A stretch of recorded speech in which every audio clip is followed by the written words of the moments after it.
Produk Inovasi 3.1 PRT Perspective Ruler Template for Basic Design Course telah diilhamkan oleh saya, Hanizam bin Hussein, bersama Marziana binti Yaakob dan Muhammad Zul Ehsan bin Muhammad Muslim dari Politeknik Ibrahim Sultan.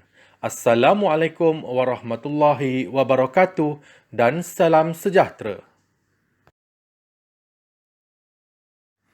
Perspektif merupakan asas melakar yang perlu dipraktis dan dikuasai dalam penghasilan rekaan yang baik dalam masa yang singkat. Namun, tidak semua orang dianugerahkan dengan bakat. Jadi, alat bantu mengajar perspektif diperlukan dalam penghasilan karya yang kelihatan realistik.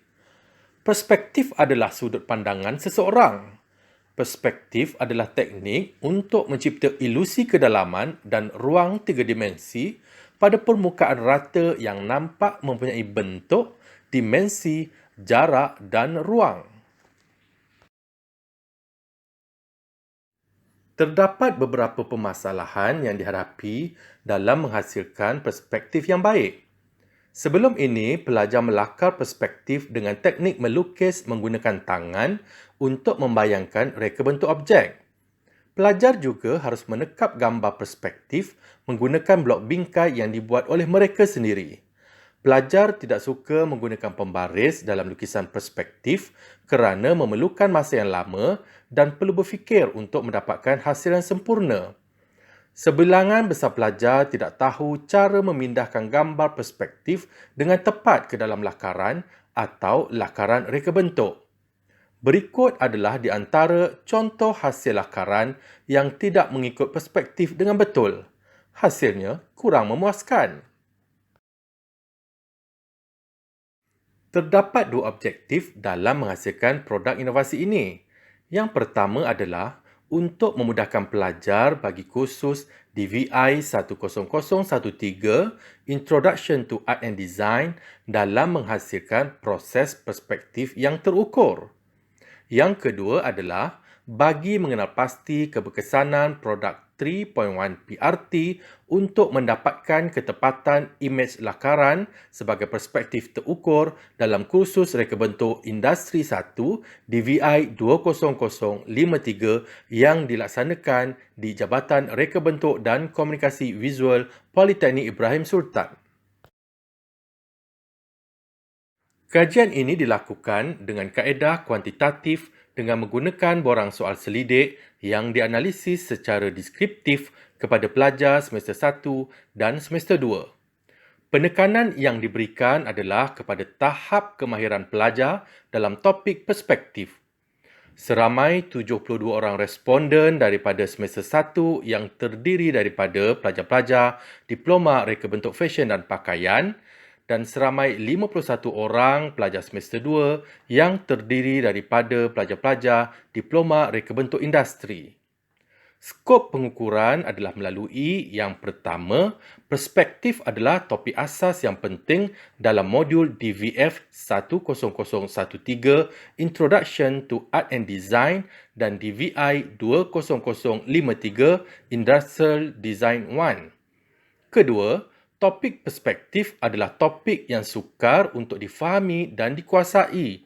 Yang ketiga, lukisan perspektif memerlukan kemahiran dan perlu dikuasai oleh pelajar bagi persediaan ke semester seterusnya. Keempat, hasil lakaran adalah bergantung kepada kekuatan perspektif lukisan tersebut. Dan yang kelima, lakaran reka bentuk yang baik dapat mempercepatkan proses mereka bentuk idea yang kreatif.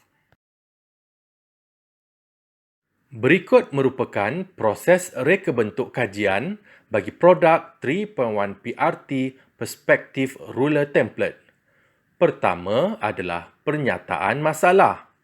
Yang kedua, sorotan kajian. Yang ketiga, pengumpulan data melalui soal selidik, pretest dan posttest. Keempat, data analisis. Kelima, dapatan kajian. Dan keenam, kesimpulan.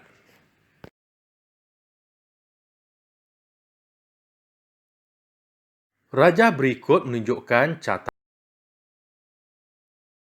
Berikut adalah dapatan kajian melalui soal selidik yang telah dilaksanakan. Bagi pelajar-pelajar Diploma Reka Bentuk Fashion dan Pakaian, DFP, peratusan paling tinggi adalah pada item setuju iaitu 70%, manakala item sangat setuju adalah 21% ketika pretest dilaksanakan. Apabila post-test dilaksanakan, peningkatan kepada item sangat setuju iaitu 69%, manakala penurunan kepada item setuju iaitu 31%. Bagi pelajar-pelajar reka bentuk industri pula, ketika pretest dilaksanakan, item setuju merupakan peratusan paling tinggi iaitu 51% dan diikuti dengan item sangat setuju iaitu 40%. Ketika post-test dilaksanakan, item sangat setuju mendapat peratusan paling tinggi iaitu 78%, manakala item setuju telah menurun kepada 22%. Hasil dapatan secara keseluruhannya, pelajar sangat setuju dan berminat untuk menggunakan produk 3.1 PRT dalam menguasai teknik asas perspektif dalam lakaran reka bentuk dan mereka mencadangkan penggunaannya kepada pelajar-pelajar yang lain. Pelajar juga 100% menyatakan boleh mengendalikan produk 3.1 PRT ini tanpa pemantauan pensyarah secara maksimum. Kesimpulannya, produk inovasi ini dapat membantu penyelidik memperkenalkan kaedah fasilitator dalam pembelajaran dan pengajaran mengenai lukisan dan lakaran perspektif terukur. Pendekatan produk 3.1 PRT yang digunakan dalam memastikan kemahiran pelajar Jabatan Reka Bentuk dan Komunikasi Visual dapat ditingkatkan dalam topik perspektif sebagai persediaan ke tahap seterusnya. Di samping itu, produk 3.1 PRT dapat membantu pelajar memahami lukisan perspektif dengan mudah, cepat, tepat dan berkesan. Produk 3.1 PRT ini juga dapat dijadikan sebagai alat pemudah cara dalam proses pembelajaran dan pengajaran bagi pensyarah, terutamanya dalam proses demonstrasi di dalam kelas. Dengan ini berakhirlah pembentangan bagi produk inovasi 3.1 PRT Perspective Ruler Template. Assalamualaikum warahmatullahi wabarakatuh dan salam sejahtera. Sekian, terima kasih.